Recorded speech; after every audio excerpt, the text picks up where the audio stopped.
بسم اللہ الرحمن الرحیم۔ محترم ناظرین، حضور پاک صلی اللہ علیہ وسلم کی خدمت میں صحابہ آ کے مختلف سوال کیا کرتے تھے۔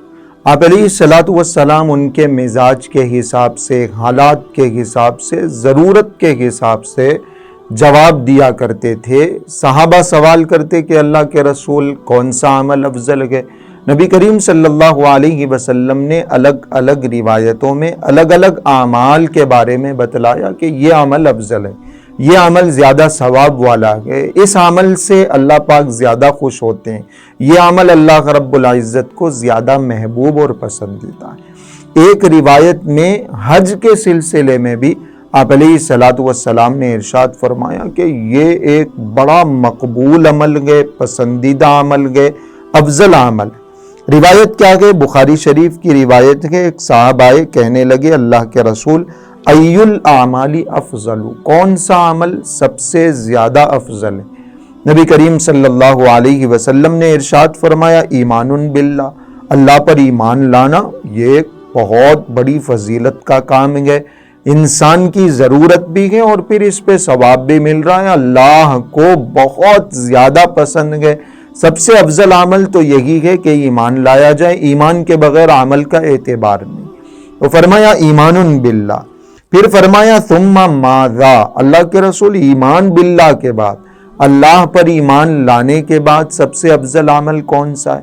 فرمایا الجہاد فی سبیل اللہ، اللہ کے راستے میں جہاد کرنا، کیونکہ انسان اپنی جان ہتھیلی پہ رکھ کے اللہ کے نام کو، اللہ کے دین کو بلند کرنے کے لیے دشمنوں سے قتال کرتا ہے، اللہ کے راستے میں نکلتا ہے، تو بے شک یہ بھی بہت بڑا عمل ہے۔ تیسرے نمبر پر انہوں نے پوچھا اللہ کے رسول اس کے بعد کون سا عمل افضل ہے؟ پہلے نمبر پر ایمان باللہ، دوسرے نمبر پر جہاد فی سبیل اللہ، تیسرے نمبر پر کون سا عمل افضل ہے؟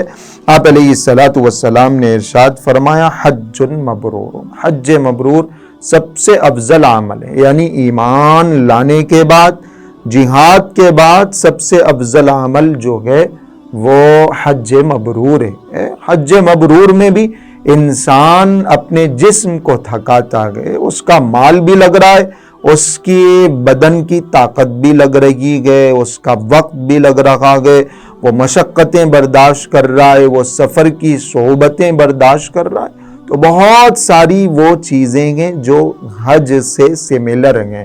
حج میں بھی سفر کیا جاتا ہے، جو جہاد سے سملر ہیں، جہاد میں بھی سفر کیا جاتا ہے اور حج میں بھی کیا جاتا ہے۔ جہاد میں بھی مشقتیں ہیں، حج میں بھی مشقتیں ہیں۔ آپ علیہ الصلاۃ والسلام نے جہاد کے بعد جو عمل بتایا وہ حج مبرور ہے، اور حج مبرور کے بارے میں ہم جانتے ہیں کہ وہ مقبول حج کو کہا جاتا ہے، ایسے حج کو جس میں ریاکاری نہ ہو، جس میں دکھاوا نہ ہو، جس میں کوئی گناہ نہ کیا جائے، کوئی غلط گفتگو نہ کی جائے، یہ حج مبرور ہے۔ تو آپ علیہ الصلاۃ والسلام نے لوگوں کو فضیلت بتلانے کے لیے، ثواب سمجھانے کے لیے، حالات کے اعتبار سے یہ بات ارشاد فرمائی کہ حج کا ثواب بہت زیادہ بڑا ہوا ہے، ایمان لانا، جہاد کرنا، اور تیسرے نمبر پر ہے حج کرنا۔ اللہ رب العزت ہم سب کو اپنے دربار کی حاضری نصیب فرمائے۔